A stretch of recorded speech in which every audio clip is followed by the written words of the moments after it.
بسم الله الرحمن الرحيم. الرحمن علم القرآن، خلق الإنسان علمه البيان. الشمس والقمر بحسبان، والنجم والشجر يسجدان. والسماء رفعها ووضع الميزان، ألا تطغوا في الميزان. وأقيموا الوزن بالقسط ولا تخسروا الميزان. والأرض وضعها للأنام، فيها فاكهة والنخل ذات الأكمام، والحب ذو العصف والريحان. فبأي آلاء ربكما تكذبان؟ خلق الإنسان من صلصال كالفخار، وخلق الجان من مارج من نار. فبأي آلاء ربكما تكذبان؟ رب المشرقين ورب المغربين، فبأي آلاء ربكما تكذبان؟ مرج البحرين يلتقيان، بينهما برزخ لا يبغيان. فبأي آلاء ربكما تكذبان؟ يخرج منهما اللؤلؤ والمرجان. فبأي آلاء ربكما تكذبان؟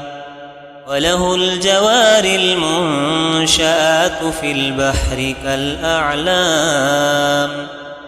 فبأي آلاء ربكما تكذبان؟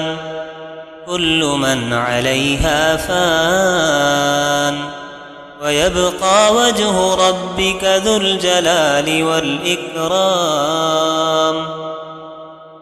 فبأي آلاء ربكما تكذبان؟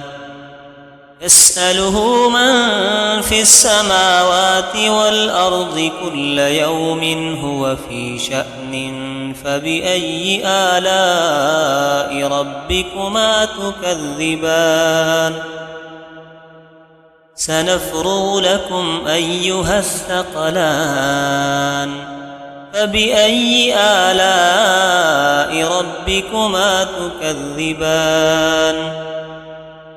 يا معشر الجن والإنس إن استطعتم أن تنفذوا من أقطار السماوات والأرض فانفذوا، لا تنفذون إلا بسلطان.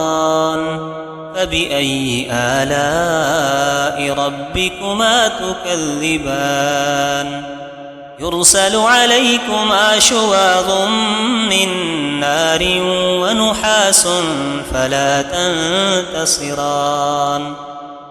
فبأي آلاء ربكما تكذبان؟ فإذا انشقت السماء فكانت وردة كالدهان. فبأي آلاء ربكما تكذبان؟ فيومئذ لا يسأل عن ذنبه إنس ولا جان. فبأي آلاء ربكما تكذبان؟ يعرف المجرمون بسيماهم فيؤخذ بالنواصي والأقدام. فبأي آلاء ربكما تكذبان؟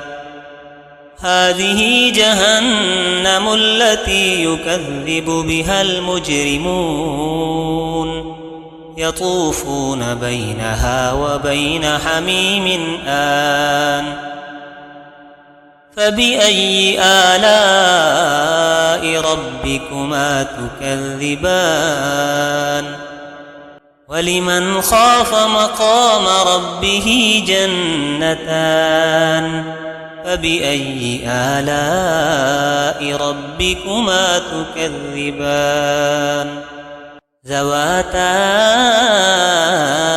أفنان فبأي آلاء ربكما تكذبان فيهما عينان تجريان فبأي آلاء ربكما تكذبان فيهما من كل فاكهة زوجان فبأي آلاء ربكما تكذبان متكئين على فرش بطائنها من استبرق وجنى الجنتين دان فبأي آلاء ربكما تكذبان فيهن قاصرات الطرف لم يطمثهن إنس قبلهم ولا جان فبأي آلاء ربكما تكذبان كأنهن الياقوت والمرجان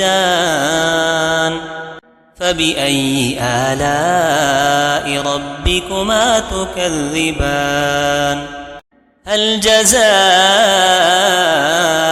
الإحسان إلا الإحسان فبأي آلاء ربكما تكذبان ومن دونهما جنتان فبأي آلاء ربكما تكذبان مدهامتان فبأي آلاء ربكما تكذبان فيهما عينان نضاختان فبأي آلاء ربكما تكذبان فيهما فاكهة ونخل ورمان فبأي آلاء ربكما تكذبان فيهن خيرات حسان فبأي آلاء ربكما تكذبان حور مقصورات في الخيام فبأي آلاء ربكما تكذبان لم يطمثهن إنس قبلهم ولا جان فبأي آلاء ربكما تكذبان متكئين على رفرف خضر وعبقري حسان فبأي آلاء ربكما تكذبان تبارك اسم ربك ذي الجلال والإكرام